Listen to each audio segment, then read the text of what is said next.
Yeah, look, the close of the sale, everyone gets measured on the close, don't they? Said, oh, how many sales we made and all the other bits and pieces. And we take them through a tour, whatever the case may be. And we always measure our success by our closing percentage. However, the close and the price presentation is only about 3% of your sale. By the way, if you're not any good at it, it's 100% because you can get the marlin to the side of the boat, but if you can't get in the boat, it's gone. So everything has its importance. Today, we've got a little bit of a, how can we say, a show, tell, do. And Richard's spot on the money. We only learn by doing. And you can listen to Richard, you can listen to me, you can listen to some great presenters, and they'll say, wow, that sounded great. And we take it home and it doesn't work because we don't know how to do it. And one of the things in our Sales Authority Club, we always say, well, look, at the end of the day, if you're not going to turn up for the practice and you're not going to do the PDR, practice to rehearse, don't do it. No, come to the gym, join the gym, but if you're not going to show up and exercise, don't join. I don't want your money. I want to help you get a result. And that's how sales needs to be. It needs to be integral. Transparency is the name of the game. It's the war cry for 2022 and 23, and it should always have been that way. But however, our industry is very good at that. And what Richard asked me to do is to come up with 7 big mistakes that we make. Well, there are lots of mistakes. There are 7 big ones, and we could go on for hours. What we're going to do today is give you 1 or 2 of the big mistakes. We give you a little bit of a show, tell, do. Now, and Richard said it perfectly. We have to do and say something at least 6 times to get 62% retention. I'll say that again. You need to say and do something, physically do it, 6 times to get 62% retention. So that's why we have a process we created to fast track people. It's going to be 6 plus 3 done perfectly and 1 for good measure. That means you're going to remember how to do it, because under pressure, you won't remember how to do it. It'll be gone. The motor neuron is not created. So let's think about it. I'm going to give you a tool today. I've just downloaded it into the chat box. Please download it. It's a PDF, so everyone will be able to read it. And you're going to use it as a tool. It's no good saying, oh, okay, Emma, say this. And Emma says, oh, yeah, that sounded good. But then Emma tries to say it, it's, and she fluffs it up. Everyone would. So you have to have the tool. So we've got to create the motor neuron. And it takes 6 times of doing it to get 62% retention. So today, when you're going to do your PDR, I did a whole training the other day on how to train. I want you to have your go, and then the other person has his or her go. Don't talk about it. Just get on and do it. Your turn, my turn. Your turn, my turn, your turn, my turn. Now, the good news is you've heard and done it 6 times because you've heard someone else do it. So I want you to try to get a minimum of 3 done. If you do more, keep going, because there's no one any good at anything that doesn't do PDR, practice, drill, rehearse. No singer, no orator, no sports person, no one. There's some people with natural talent, but you've got to sharpen the axe. So I want to start with that because Richard hit the nail on the head. We've got to create the motor neuron. A sales process or a strategy is a waste of space. Just put it in the bin if you're not going to practice it. And I'm pretty frank about those sorts of things. Don't bother if you don't want to put in the work. Sales is a living, breathing thing. It's not a thing. It's working with human beings. So we've got to make sure we have flow. And that's why we need to create do the PDR. So I'm going to share my screen now. I'm going to show you some of the big mistakes that are being made. And it costs you a lot of money. And what we have to understand is the mistakes. If you don't learn from the mistakes and keep doing them, you'll continually have the problem. I was actually having just a quick conference call this morning. And it was a company that's been, we've just found out they've been making a certain mistake. And it's costing, and their ticket items about $5,000 to $10,000 a pop. Okay. And their closing percentage is quite low. We've just started with them. Anyway, we found out the problem. And one person actually decided we did a little bit of training and changed it. They've actually reduced their lost sale rate by 40%. This is a significant amount of revenue, where the other guys just didn't do the PDR and kept doing the same old, same old. See, we have a motor neuron, and the bigger mistake is not to do practice. So the next thing is we have a process called boiling frog. And I'm sure you've heard about it. It's not new. But we're sitting in our business. We say we've always done it this way. We keep doing the same old, and it's just like the boiling frog. You put a frog in a cold water and put it over the stove. They did it at experiments. It's very cruel, absolutely disgusting, but it's true. Go and put the frog in the water. You heat it up, and the frog slowly but surely just stays there, gets hotter and hotter and hotter, and it just goes, whoop, and it's cooked. It doesn't hop out. But you get a frog and throw it into hot water, it'll bounce out straight away, because it's like, whoa. And that's what happens in our business. You keep doing the same old thing. If you haven't changed your needs analysis or your telephone activity or your closing approach in the last 6 to 12 months, you have gone backwards. You're in boiling frog. And if you don't evolve, you're going to get your competitor's going to get you. So a lot of clubs and studios and large centers are in this modality at the moment, and they only move when it gets dire. So putting this into practice, the first big mistake is not teaching people KPIs and not making your outcomes important. In other words, do you talk about your budget and target every day? If it is, great. Do they see how many sales you made? Do you know your close rate, your show rate? Is it visible? Because if it's not important. And then they get upset because you haven't created the opportunity at the end of the month. We haven't made our target or budget or revenue because you haven't spoken about it. And if it's just you, then you should make yourself accountable to your accountant or someone else that will hold you accountable, give you some tough love. Everyone says, oh, we do that. But let me tell you right now, the reality, big mistake, we don't teach people how to do their KPIs, and we don't talk about it regularly. So we recommend, it's not for today, but this is what we recommend, that you create a process and have what your benchmarks are. What are you going to measure on a daily basis? Here's some examples. Your contact to booked appointment rate, booked appointment to show, la, la, la, la, la. You need to have benchmarks that you hold yourself accountable to. And if you're a solo warrior, then you need to be accountable to somebody. I think, Steve, even if we don't have benchmarks at this point, I think, are these some benchmarks to start with, Steve? And then we can start recording? Yes. Yeah. I would suggest these ones on the right-hand side. These are our industry benchmarks, our industries. Okay. Yep. Contact to book rate is 60 to 80. Appointment show rate. And by the way, the BAM is the one on the left-hand side is the minimum. The one on the right-hand side is the ideal. Now, Richard, this is really important, and I don't want to dwell on it because we've got to go to PDR in a moment. But if we don't have those numbers and we drive those KPIs through the lead to sale percentage, lead to contact percentage, we could market our tails off, but we're getting poor conversion, or we've got very few leads but high conversion. We've got to see where we're going to go. But a lot of businesses don't like to do that. I'm not a numbers person. Well, if you're in business, you have to be. If you're in sales, you must be.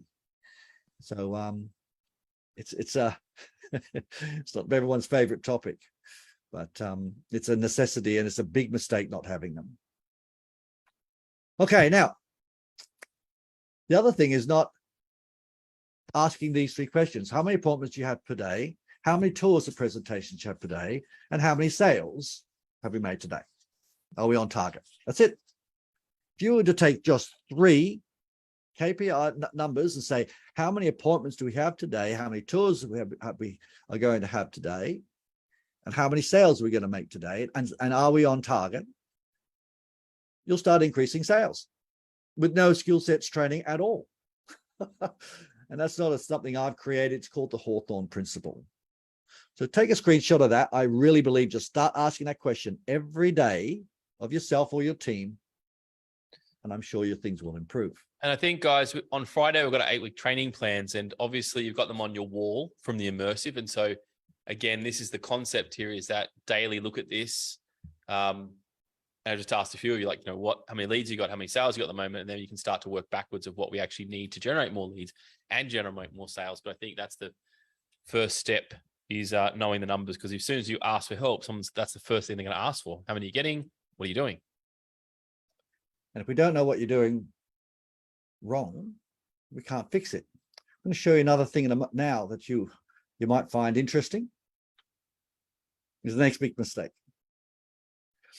And these are very simple, and I'm sure because you're with Com, you're probably not making these mistakes, but I can assure you, one of the big rocks in sales or in any type of communication is that we can only proceed at the speed of trust.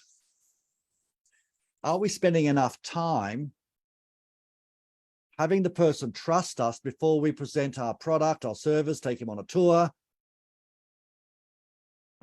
Felicia was saying earlier, she says she took someone on for a presentation where they proved what they said was true. Gone are the days of tours and show arounds. It's old school. We now need to show proof.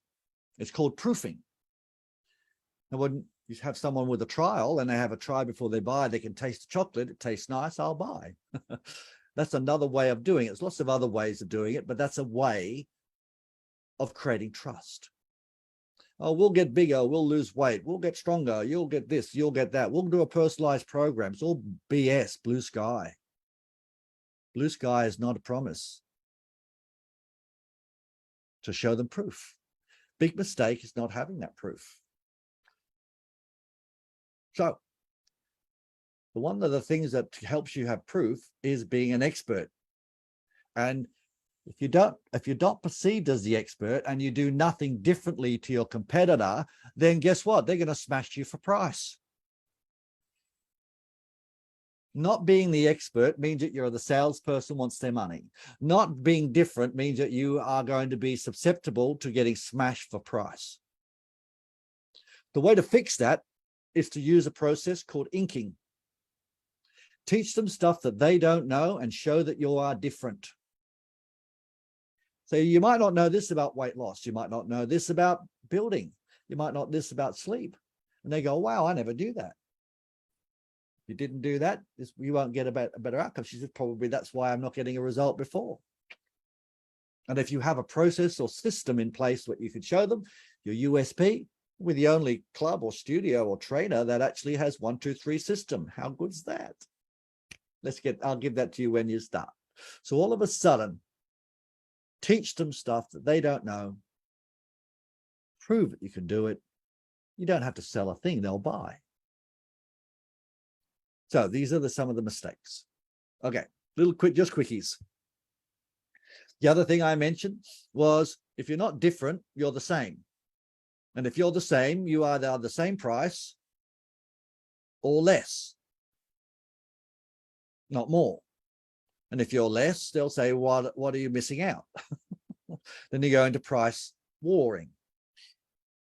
It's a small thing that Richard teaches very well. Com really nailed this. But if you're not really saying that you are different in the marketplace and having things that you are different doing and have names for them, you're going to compete on price. Guys, this is where the My Method will come in here at that point. So if you haven't used your My Method for a while, probably time to get it out in the sales process as well, just to show that USP, that 4-part stage difference as well.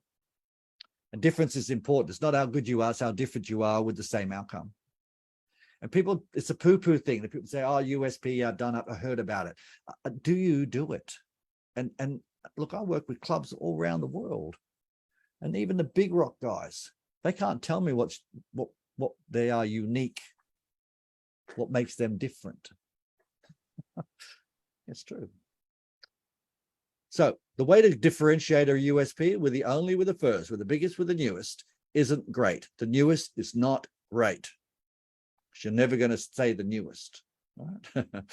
The most, or you might just have a system, process, training, a model. Please write those words down. System, process, training, or model that you then brand. With the 1, 2, 3 system, we have the ABC process. We have the 1, 2, 3 training model. And we're the only company that has that training model. Yep. My methods are here, guys. System, models, all that. Very simple. You've already got that. Okay. Again, I'm not teaching you stuff that you haven't heard before, but it's a mistake not to do the simple things well. Okay. This is just a quickie. So we would go through a try, but we're going to go through the role play in about 8 or 9 minutes. Third mistake. This is happening everywhere. Is not updating their tools. They're not listening and not doing their practice. Winging it on the phone is a disaster waiting to happen. Using old prompts and not teaching people how to use a prompt, and no PDR. PDR is practice, drill, rehearse. The second or worst thing done in our industry is our communication via the telephone. Because we talk on the phone all the time, it's great. We could talk on the phone till the cows come home. But are we creating compelling reason? Are we creating trust? Are we talking about our USPs? Do we say that we genuinely care about the person, and did we listen? People say, yeah. Or I must get them all on a bad day when I give them a buzz because it's appalling. I don't go to make people wrong. I said, oh, we could certainly improve that a little bit, you know. It is catastrophic in our industry. It's never inspected and always expected. So how do we fix it? Let me show you. And by the way, again, winging it on the phone is a disaster. Okay. Most calls are not memorable. When was the last time you called a club studio and you had an interesting phone call that the person was really engaging and yet they inspired you? They want to drop everything, go down now. They're usually not that way. Firstly, you've got to update your skills and your tool.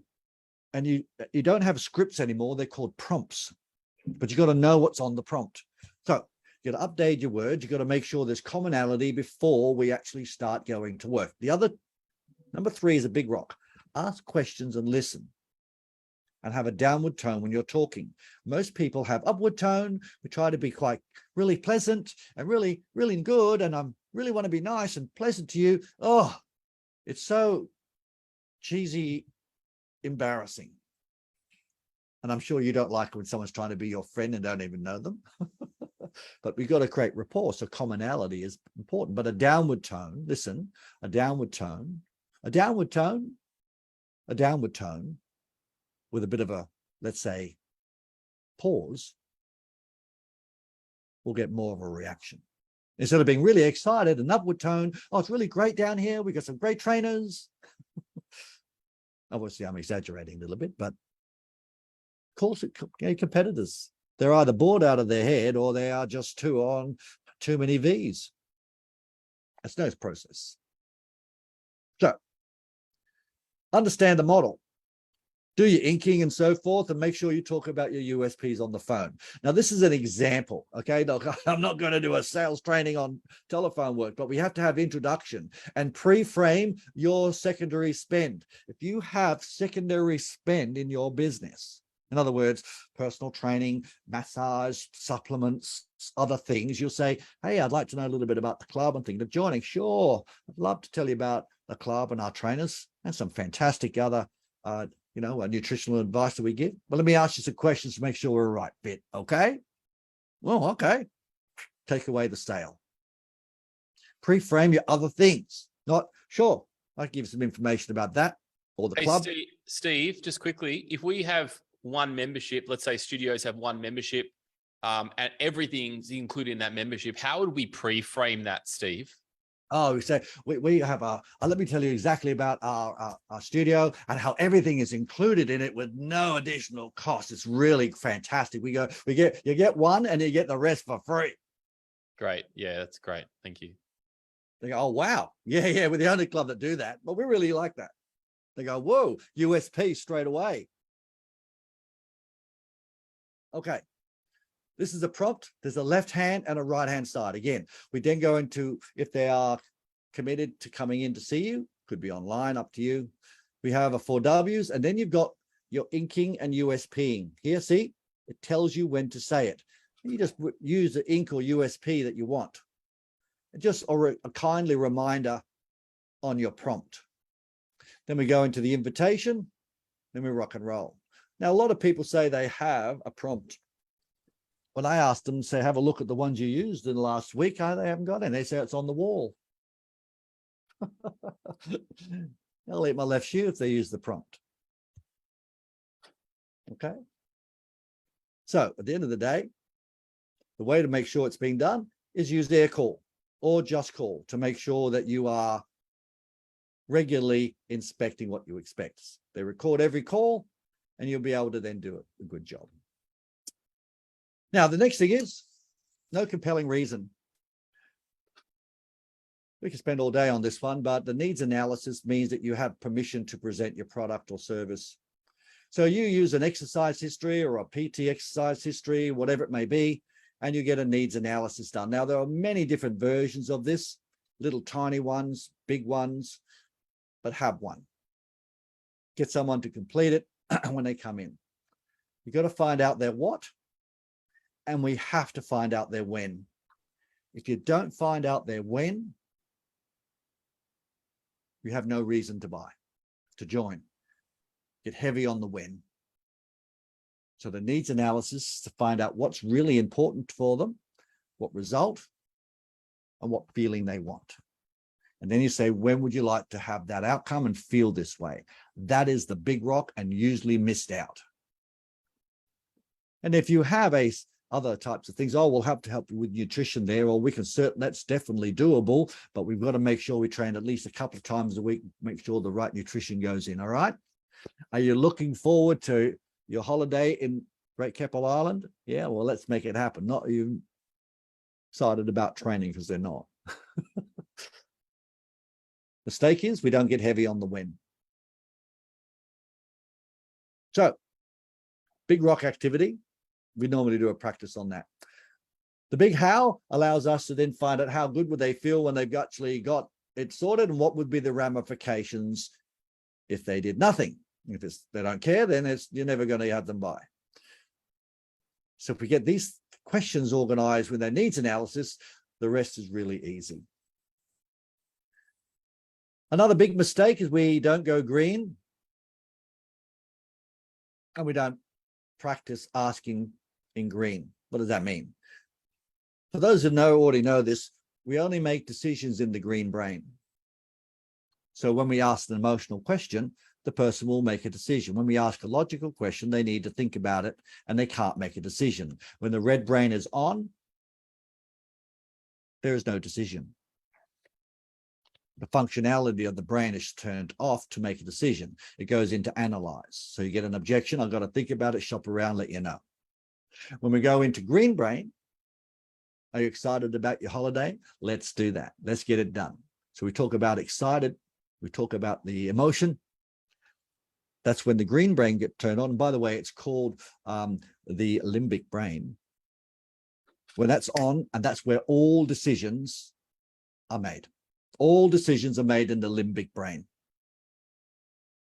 So if I turn that brain on, then I'm going to get a decision. By the way, it doesn't mean it's going to be yes, it could be no. But hopefully it's yes. If we have the neocortex, which is the red brain on, guess what? The green brain is turned off. So the functionality is not available. So you will get a no by way of definition. Now, that's nothing I've made up. That's just the way we're built. So it's good to know. So when you do your tour, remember, that's all about features, feature. That's red brain. You say then you'll have the benefit that'll give you the outcome, and that means you'll feel really, much more relaxed when you go to Acapulco or to Great Keppel Island. How good will that feel? Green brain. We're going to do a program 3 times a week and then review it regularly. Red brain. The feature and activity. Green brain's about feelings. The mistake is when we close and do everything in red brain. So when we do our tour, proofing, and our prize presentation, make sure you talk about emotion. Don't talk about the things they're going to do all the time. You're going to do this to get that feeling. Are you excited about that? That's not done, they'll go red. So we want them to train in green. Again, there's lots of little tricks to the trade, but these are some of the mistakes. And then we ask for the money. Oh, this is a big deal. People ask for the money. How would you like to pay for that? I'll do a credit card. Okay, I'll get it now. Then we'll just fill out the contract or the agreement. Oh my God, it's so red. No wonder people run out the door. So all we have to do is a little bit of paperwork. How would you like to take care? Take care is a feeling. Take care of, I'd like to do savings of credit. Credit, I'll take care of it now. Let's get you ready for your holiday. Are you looking forward to the holiday? Green brain. Give me a credit card. Thank you. How would you like to pay for that? Take care of that. Pay for that. Take care of that. Look after that. Look after, take care, better. How would you like to pay for that? Small things, big difference. These are some mistakes that people make. We call it wagging the tail, making the sale. Okay. A bit more relaxed now. You'll get excited about your holiday. Okay, let's make it happen. So there are some things to take away. Now we're going to give you some tools. Now I've actually downloaded the tool in there. Please see there's a little cheat sheet there. I'm going to show you how to see more people. We got a war cry in sales. See more people, make more sales. Can I ask a question? Yes. Yeah.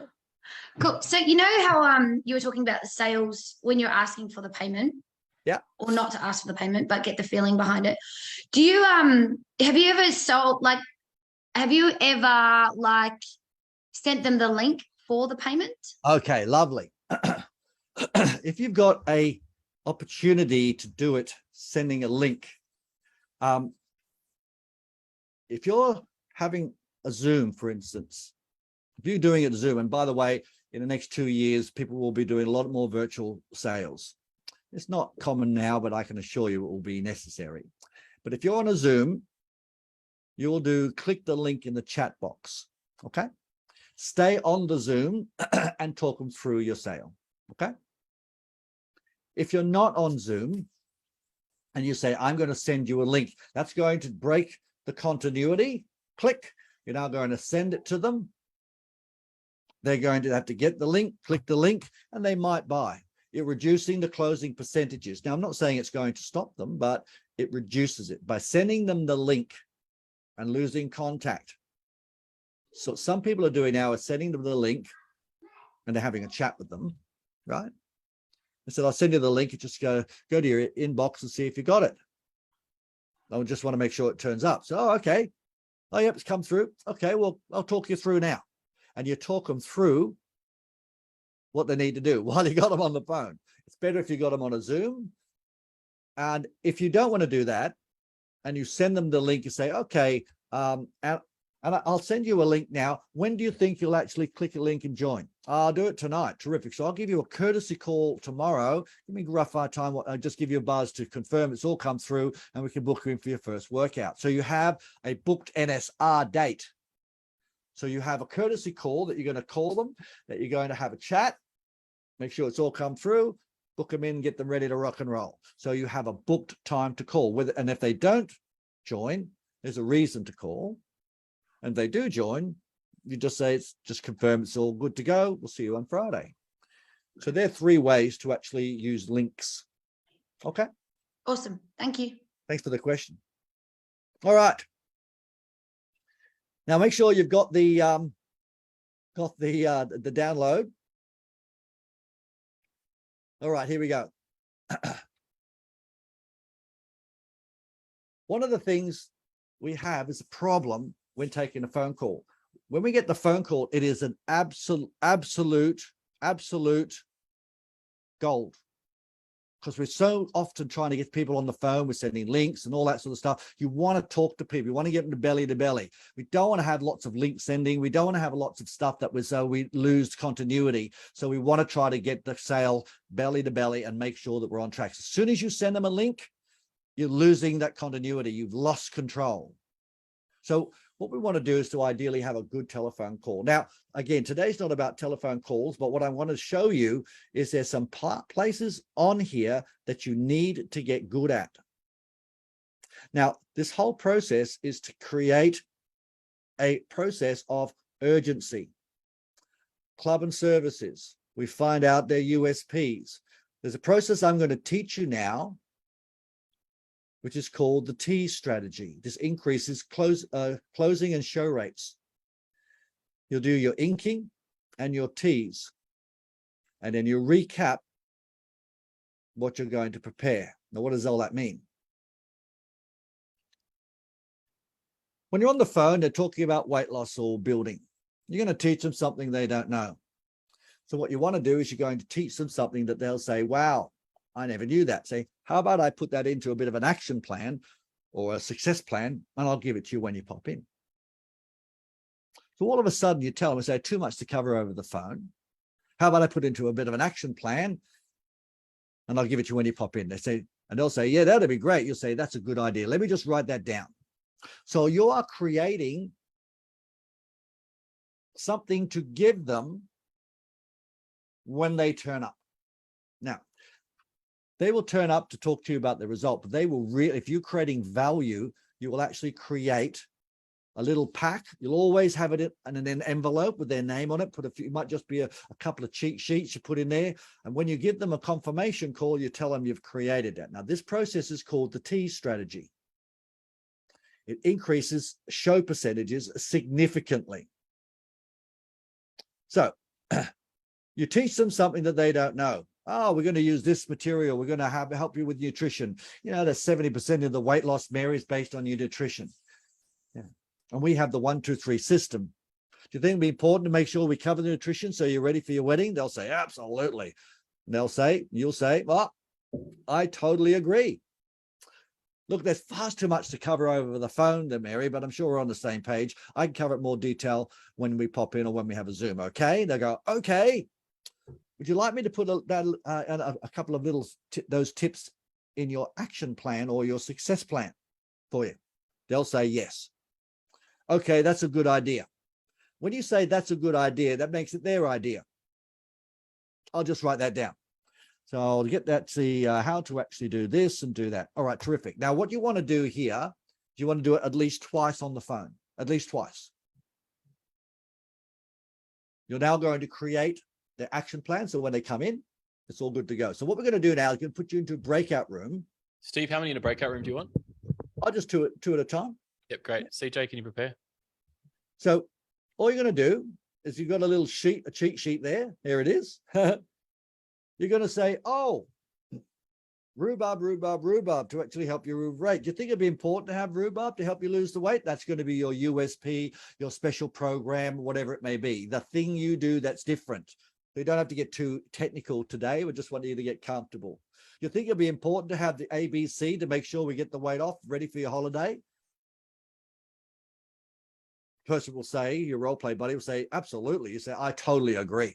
Look, far too much to cover over the phone, Richard. So I cover it more detail when you pop in. Well, would you like me to put that into a bit of an action plan for you? Absolutely. That's a good idea. I'll just write that down. I'll do a little bit of prep and have it ready for you. You'll love it. Okay, so could be Skitty Steve.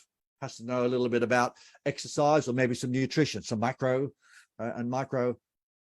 What are the macros and micros? Oh, you might not know this. You teach me something about my nutrition. You might teach me something about how I shouldn't have sugar before I go to bed because it will turn off the hormone release and my actin and myosin won't regenerate as quickly. Maybe I'm getting crap sleep and say, oh my goodness, there's a couple of tips I'll need to do for your sleep. Did you know that until you get into REM, the first 70 minutes of sleep, your hormone, that's when your hormone releases. Look, I'll show you how to get some good sleep. Would you like me to put in a bit of an action plan? Because that's going to help you build up faster. Too much to cover over the phone. I'll put it in more detail when you pop in, all right? Good idea. So you're going to teach me stuff. I'm going to put it into an action plan. So too much to cover over the phone. We'll cover in more detail when you pop in. So you'll have at least 2 or 3 things, no more, in your action plan. So again, you just have to read it to each other. Remember, it's just, hey, do you think it's important to have 1, 2, 3 to get the weight off, Bob? That will be the first part. You can add your expertise in later if you want to. And please be nice on your role play. It's called not roll serious. You say, absolutely. I say, I totally agree. And then just read it to your buddy. Okay. I want you to do it a minimum of 3 times. All right. We'll see you back in about, I'll say about 4 or 5 minutes.